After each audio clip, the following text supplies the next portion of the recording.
పెసరట్టు ఇలా ఫ్లఫీగా క్రిస్పీగా రావాలంటే ఎలా ప్రిపేర్ చేసుకోవాలో మీకు పర్ఫెక్ట్ కొలతలతో చెప్తాను. ఈ రెసిపీని ఫాలో అయిపోండి. నేనైతే ఇక్కడ 1 కప్ పెసర్లు తీసుకున్నాను. ఏ కప్తో అయితే తీసుకున్నానో దాంట్లో హాఫ్ బియ్యం తీసుకున్నాను. బియ్యంలో హాఫ్ మినపగుండ్లు తీసుకోవాలి. ఇప్పుడు వీటిని మంచిగా వాష్ చేసుకొని ఒక 4 గంటల పాటు వాటర్లో సోక్ చేసి పెట్టుకోవాలి. ఇది ఒక 4 అవర్స్ తర్వాత మంచిగా నానిపోతుంది. ఇప్పుడు మనం దీన్ని బ్యాటర్ ప్రిపేర్ చేసి పెట్టుకోవాలి. ఇప్పుడు ప్రిపేర్ అయిన బ్యాటర్లోకి ఒక హాఫ్ టేబుల్ స్పూన్ సాల్ట్ వేసి బాగా కలుపుకోవాలి. ఇది బాగా కలుపుకొని ఓవర్ నైట్ సోక్ చేసి పెట్టుకోవాలి. నెక్స్ట్ డే మార్నింగ్ కల్లా పిండి బాగా పులుస్తుంది, ఇలా పైకి వచ్చేస్తుంది. ఇప్పుడు మనం ఒక ప్యాన్ పెట్టుకొని అది వేడెక్కిన తర్వాత ఒక హాఫ్ టేబుల్ స్పూన్ ఆయిల్ వేసుకొని ఒక టిష్యూ పేపర్ తోటి ప్యాన్ని నీట్గా తుడుచుకోవాలి.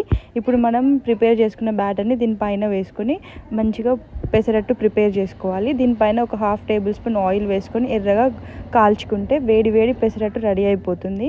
ఒక సైడ్ మాత్రమే కాల్చుకోవాలి, అప్పుడు మాత్రమే ఫ్లఫీగా క్రిస్పీగా ఉంటుంది. ఈ వీడియో నచ్చినట్లయితే like, share, subscribe. Thank you.